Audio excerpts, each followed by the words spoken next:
Well, we finally made it. Yes, today on our final Fantastic Four movie reviews before the newest one comes out later at the end of July, we have to talk about Fantastic Four 2015, or its more popular name, Fan4Stick. And that's just what I'm going to keep calling it for now until the end of time. I've called it that since it came out.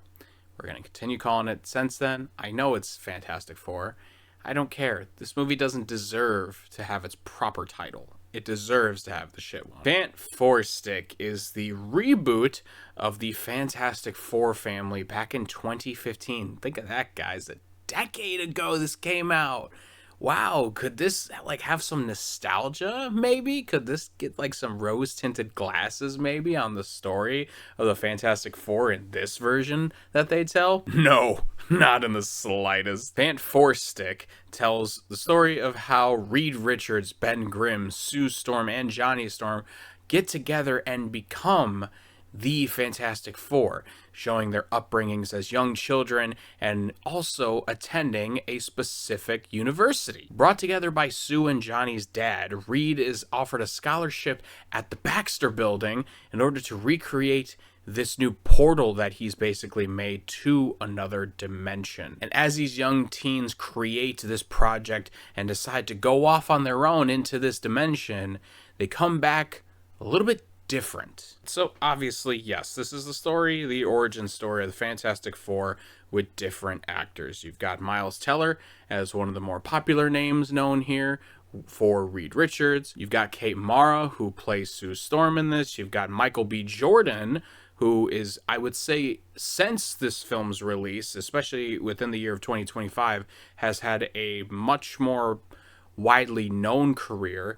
And Jamie Bell plays Ben Grimm in this one. And I gotta say, this cast on paper is okay. I actually don't hate a lot of it, especially with Michael B. Jordan and Miles Teller. Actually, I do think that those two could have been really good interpretations of their respective characters. I just don't think they did a very good job.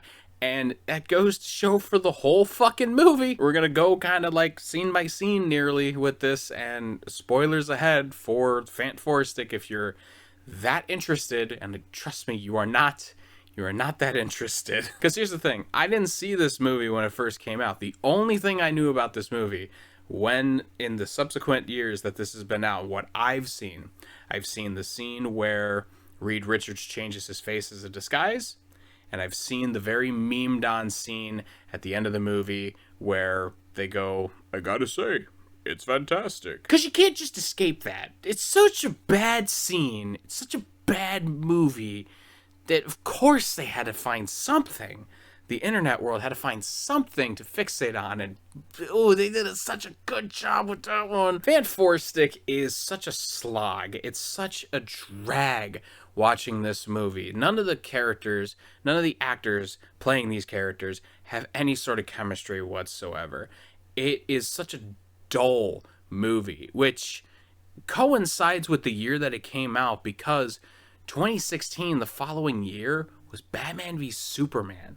And I gotta say, it's a bad era right now. It's got some good stuff, but there's still some bad shit with some superhero movies, man. But I'm getting ahead of myself. Let's start the movie off, and we'll try to make our way through in a linear way, because I cannot guarantee that this is going to be the greatest review I can give for one of the worst superhero movies made in the modern era. Right off the bat, the movie just decides to be really mean to its kids, because we see that Reed Richards is attending a class, and the major assignment is that all the kids go up and they say what they want to be when they grow up as an adult, what career that they want. And the first guy talks about how he wants to be Eli Manning, which, of all quarterbacks that you could want to be, I don't think Eli Manning is the one that you really want to set the bar at. But regardless, the kid says his piece. Reed Richards is next. Reed Richards goes up. He talks about how he wants to be this really super smart science guy. And then the teacher just basically blows him off and goes, you got to think of something more realistic. Even though he's got a notebook full of like these notes on how to make this like specific project that he's working on, the teacher just kind of shits on him and tells him, you got till tomorrow to think of a better option, because fuck the education system and fuck the dreams of this kid potentially being one of the smartest people in the world, which he ends up being. Fuck the teachers for that and not believing in him whatsoever. No, think of something more like the guy who wants to be like Eli fucking Manning. But regardless, we end up moving on from this scene to Ben Grimm's origin, because he's in the same class and he ends up going home at its junkyard place that is owned by him, because it says Grimm at the top. That's his family-owned junkyard. And when he zooms past his brother and his brother tells him to go do something, this is where one of the major flaws in the movie, I think, starts to happen. We already had some nitpicky stuff with the teacher stuff at the very beginning of this, but this next part is something that I really didn't like. And it's the idea of the line, "It's clobbering time." You would think, Andrew, how does that make you like really angry, and how does that derail characters in the story exponentially? And I'll tell you how. It's because it's basically a domestic abuse sort of situation, because you just see the brother come in and go, "Hey, it's clobbering time," and he starts beating the shit out of his brother because he didn't want to go do what his brother said and getting something from the junkyard because, I don't know, you've been home all day, why can't you fucking do it? I just don't like that. Like, it's clobbering time in the other Fantastic Four movies, with Tim Story's directed ones. The first time you hear it is through a little toy that Chris Evans as Human Torch is holding.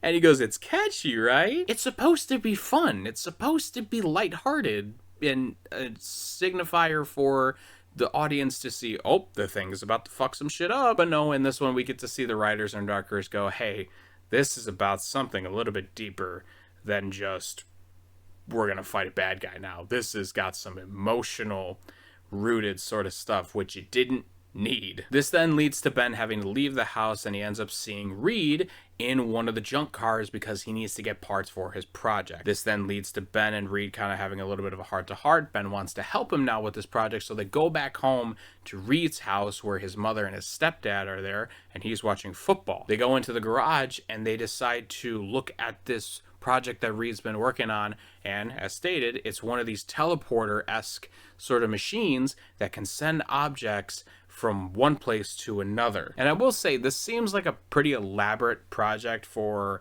what seems to be about a 10-year-old in this. Like, I just don't, it's not believable to me that a kid this young, even if he is really, really smart, can build something like this. So we end up seeing that this sort of circuit thing to send this thing to another place ends up shutting down the power for like the whole like block at least, and it ends up coming up that the garage that they were in is basically destroyed, and the car comes back, but it has different residue on it than it did before. We then cut to 7 years later.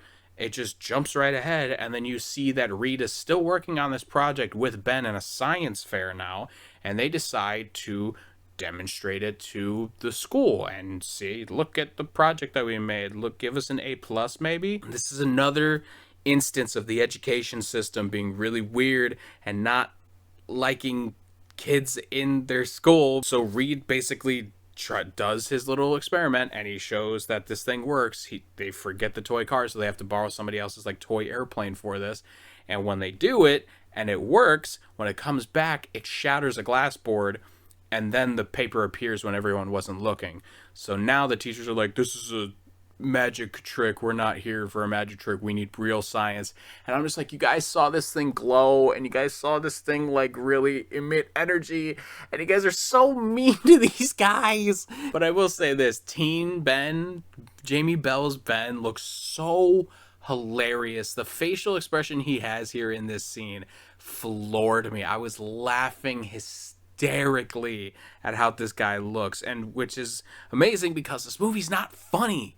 They have jokes in here we will get to, and it's not funny. But regardless, as the teachers walk away from Reed and Ben's project, we then get to see Sue Storm and her father. Her father offers a full scholarship to Reed because we find out that Reed's project that he's been working on was something that a young student did work on once before at his own building, but Reed was able to actually really practically put it to use. And what is this student, that you may ask? Who was this smart individual that once made an idea that Reed basically improved on?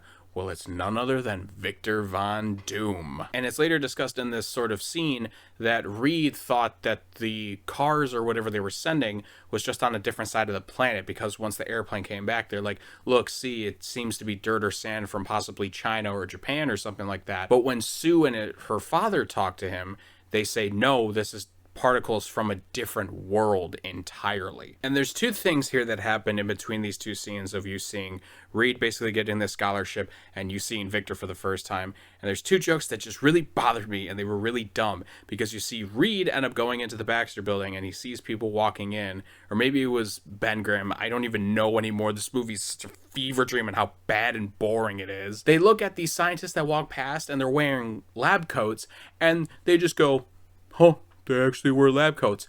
No shit, guys. They're fucking scientists.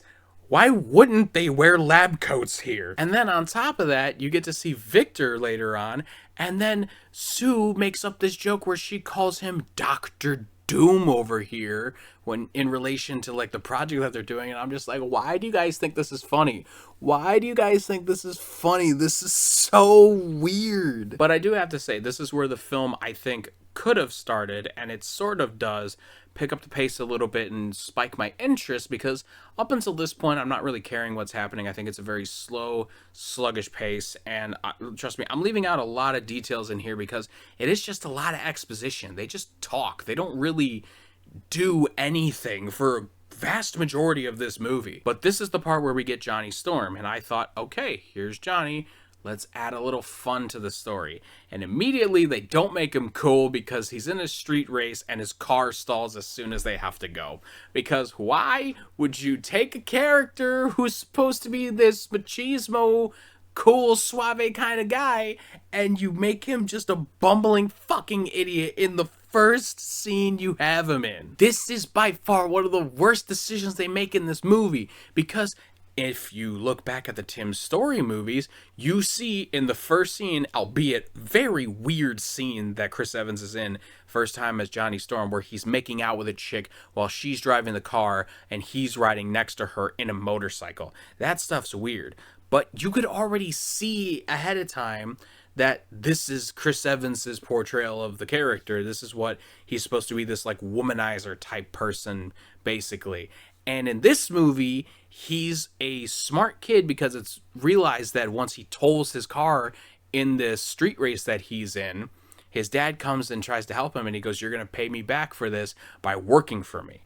Which is not something they discussed before with Johnny Storm. Now, I'm not going to say that I'm fully adversed in the comics and think that Johnny Storm is a complete fucking idiot, because for all I know, he could be a lot smarter than I think. But when I go based off of the information that I know of from when I watched the Tim Story ones, or based on what I'm kind of seeing with this new one with Pedro Pascal and Joseph Quinn and all of them, Johnny's not supposed to be the smartest person in the world. He's supposed to be this very brass, immature kid, basically, that has to grow up still. This isn't it. Michael B. Jordan's character is not that. And to make him just like this smart dude, it takes away part of his character a little bit, which is a little disappointing. This is then where we get the characters outside of Ben, because Ben wasn't offered the scholarship here, which makes sense because he didn't make the project. He only kind of helped Reed do it. This is where you start to get all of them sort of, you know, intertwining and talking with one another. You get to see Victor's relationship start to spring with Reed and kind of see how their competitive nature kind of starts. Mostly on Victor's end, Reed just kind of is there just to do his job, whereas Victor kind of sees him as like, he thinks he's smarter than me, even though I know he did my project better than me, but I don't like that. And he's getting the hots for Sue, and I have the hots for Sue, and I don't like that real much. But this is where you get to see all of them kind of interacting. There's really unfunny jokes throughout this whole thing. At one point, Michael B. Jordan calls Victor Adolf for whatever fucking reason. But either way, all these guys are here to work on this project and make sure that they can get this up and running.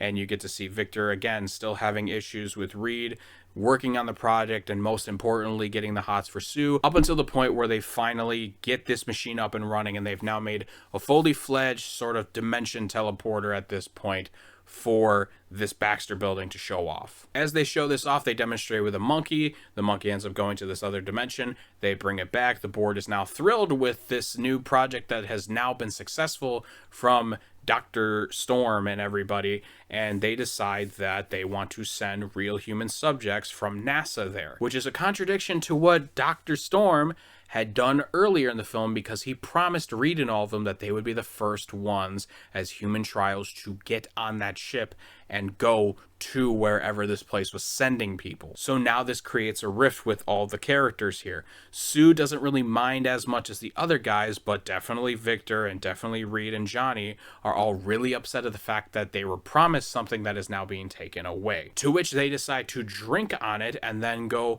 we're just going to do it anyways before the board can even get it up and running. This then leads to Reed having to call Ben from his place to come and visit, and then he's giving this excuse that, oh, we started this together in the garage, so you have to be with us, even though he wasn't there for any of the building of this portion of the project here. But it's just the guys that decided to do this. Sue doesn't really want to do it, or at least they don't ask her, because I put in my notes, so fuck Sue, I guess, because, again, all the guys are just drinking between Reed and Victor and Johnny, and they all decide that they're going to do this project with or without the help of the board that was there earlier. And it's up until this point is where the film gets semi-interesting. At least something actually happens in this film, because I wrote down in my notes right after that, we are 40 minutes into this and something just feels like it happens. Like, it is so, nothing is going on in this film. It's just a bunch of just setup for things. And it's up until the 40-minute mark is when we finally get some semblance of this is where they are now, and this is where they're potentially going to get their powers, and when Fantastic Four can be the four that are fantastic. Say that again? Because we see all four of the guys end up going on there. So you got Victor, Reed, Johnny, and Ben ends up showing up, and they all end up getting in this interdimensional planet that they're on, when all hell breaks loose, because as they decide to explore more, Victor then gets this dumbass bright idea to touch this like green goo that's on the ground level, and it ends up like sucking him in, and then it sets off the planet to go haywire, and he ends up falling into this pit, and now the three of the guys now have to try to get back home. And as they do so, this is where their powers start to come through, because Sue tries to bring them back, and then whatever sort of cosmic energy that they absorbed from either inside the pods that they were in, or like Sue, it just kind of shot at her as the ship was coming back, and she was somehow the only person in the room for that to happen to. This then leads to the portion of the film where we get to see the kids kind of being experimented on almost. They're all laying in like hospital experimental beds, and you see Reed kind of shouting where are his friends at, what has happened, which outside of Ben, it's really hard to justify them calling each other friends because they don't fucking do anything together. But regardless, you get to see each iteration of the character first before you get to Ben. Ben is the last person that we get to see because of the horrifying transformation compared to the 5 of these characters. So you see Johnny's been on fire almost the entire time since he's been on the planet, I think, because he's just burning on this table the whole time. Sue is, becoming visible and invisible as she's kind of fading in and out of the sight of somebody. And then you get to see Reed where his arms are really stretched across the room on like this table, which is another thing we have to talk about with this film, because the effects for him are the worst of the bunch. Stretch effects are not really great in most films, and when you have a character that's his power, outside of obviously being super smart, but that's not really his power is mostly being a super stretchy guy, the effects are really hard to do. And we criticized it in the Tim Story films, and that was 10 years earlier compared to this one, and it still looks just as bad. And I'm kind of glad that they kind of went the route now with the Pedro one where he's in this like bright blue Fantastic Four costume, and from the short amount of stuff we've seen, it's looked okay at least. Here, it does not. But this also leads to a pet peeve of mine, because you end up getting Reed when he hears Ben shouting for help and asking him where he's at. He ends up escaping out of the constraints that he's in and goes into a vent to go find Ben to see where he's at, because he hasn't seen him since they've landed back home. But there's no security. Like, no one's around. This was the same issue I had with like zombie movies, where it's like quarantine areas just don't have the security, when it's just like, you would think they would, but they do not. You see Reed go through the vents, and he sees through the vents of what Ben looks like now. He is now fully transformed into the Thing. This is where Reed promises that he's going to fix things, and then he ends up just being a basic bitch and just fucking leaves the entire building. This then leads to another jump cut, a second one in this movie, and it's found out that everyone is just working as an experiment, as a military sort of force now, with Ben specifically being the first subject that they've done it with. Michael B. Jordan as Johnny is now getting more comfortable with the idea of it, but Sue is still kind of sitting around just like practicing what she can do with her powers, but still in that mindset of, we're just gonna get rid of these at some point. We just gotta bide our time, but we have to wait for Reed. But we also can't wait for Reed because he's been gone for a year and he hasn't come back, and it's just like, why would he leave? Why? It's his fault. It's one of his faults. Why would you leave, dude? So it's thrown around that Reed has been running around through the entire world trying to gather materials to make up his own machine to hopefully reverse the effects that had happened. And this is where you get the infamous scene at one point, because it shows how he's disguising himself with changing his face, and it just looks so bad. But we find out through the search of Sue in her multiple different stages of blonde wigs in this film, because she can see patterns. That's kind of her thing as a young kid, like as a, one of her like ticks, I guess, is that when she's listening to music, she talks about how she studies patterns and how it kind of, music is like a pattern. So she ends up finding where he sits at, and it's in Mexico. And of course, they have to be in generic yellow filter over the screen Mexico. And this is the first semblance of any sort of action we get in this film. The FBI and everybody raid the place that Reed is at, and Reed has to try to escape. He ends up using his abilities to kind of dodge some bullets and stuff like that, and he hits some guys up until he finds Ben again, because Ben comes in to take him into custody, and they just headbutt, and then that's the end of the scene. And this is the part that I also hate too, because once we get further into this little fucking interaction that we have with Ben and Reed on this plane that they're in, Ben keeps telling Reed, like, you did this, it's your fault, look at me, I'm a monster, blah, blah, blah. And Reed's just, like, sitting there like, I promise I'll fix it, I'm sorry. It's like, you wouldn't have left then. Why did you leave then, Reed? Why would you leave? So the reason they have to get Reed to come back is because they have to rebuild this project, which is a shame, because I guess they just don't keep backup files, because I don't know why you just wouldn't look at the instructions that were there previously and just remake this thing. Because when Reed comes back, Johnny welcomes him back with open arms, which is very weird because, again, he left you fucking guys. Reed gets to work, and they end up recreating this thing to send them back into the dimension so they can A, explore it more, but also B, see if Victor's still around too. And here we go. Victor is here. And I've noticed in this, like, where's the action? We haven't had any action, and then we get to see Victor, and now I'm like, okay, Victor is back. This is where we get the action. Too bad he looks fucking ridiculous here. This is the worst design of Victor Von Doom I have ever seen in my entire life. This is so goddamn awful. Not to mention, and it wasn't mentioned earlier in this too, so I'll mention it here, is they tried to give him backstory with Latveria again. That's the whole point of the joke of the Adolf thing or whatever. And they, again, just don't build on it whatsoever. And this is the crescendo of seeing what Victor looks like after this accident, and his astronaut suit that they were wearing basically melted and, morphed on him basically. And that's what gives him this look. And it's horrible. It just doesn't look good. He looks like a fucking Power Ranger villain. He looks like a worse version of what the Green Goblin looked like in the Spider-Man films. It's really, really bad, dude. for 2015. And I know that there's a ton of comic book films that have had really, really bad interpretations of costumes. X-Men being one of them famously, where they don't do the colorful, bright things and they just stick to black leather. But there's also great things that they did before, like with the Spider-Man outfit, you know? And the Batman outfits always look good.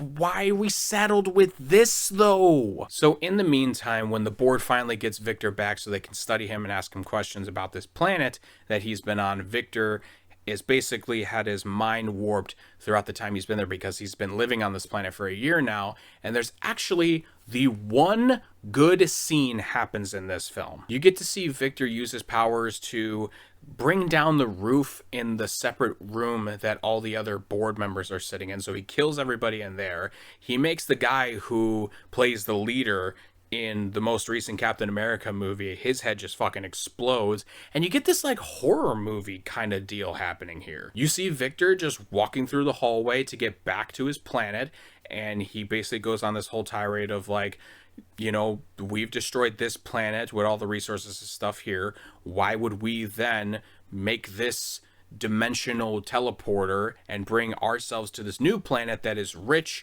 and has kept me alive this whole time just to run it into the ground? So his grand idea is to go back to the other planet and then ruin Earth. And it's a fun scene where he like just walks around and like people's heads are exploding and stuff like that. It's really gruesome for like a PG-13 film, especially for a Fantastic Four film. Like, I saw this and I was like, holy shit, like they actually did something kind of interesting. Too bad it's the only interesting thing that happens in this film. But what makes this even worse is that we just see our heroes with Reed and Ben and Johnny and Sue all just kind of walking gingerly around the lab, even though the sirens are going off to try and find Victor to get him to calm down.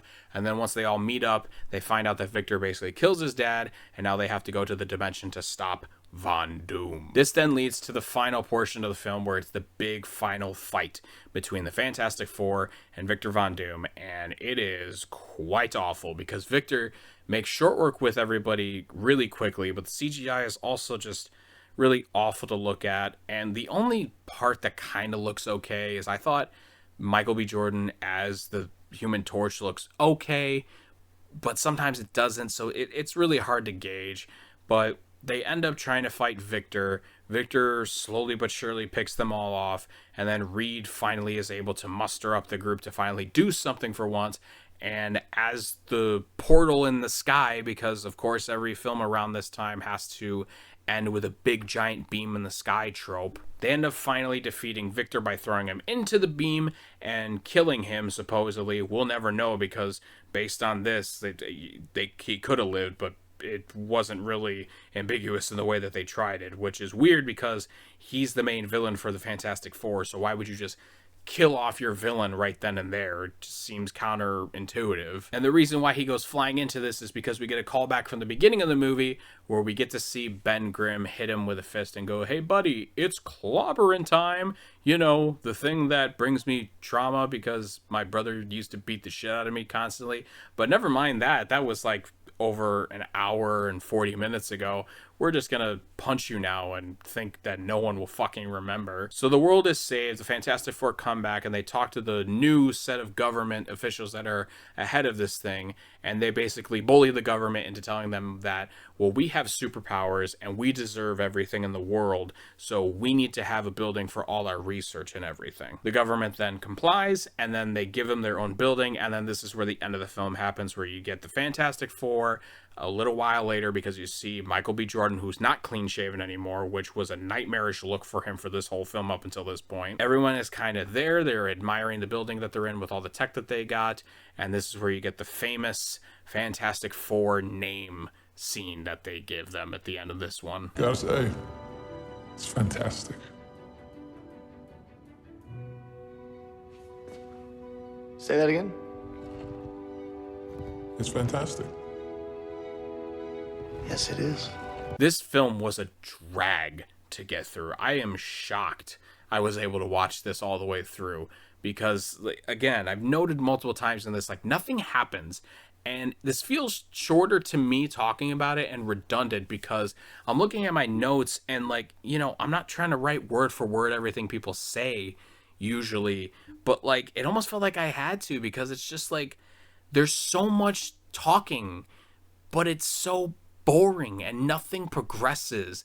It leads to nothing at the end of this. It tanked at the box office, rightfully so.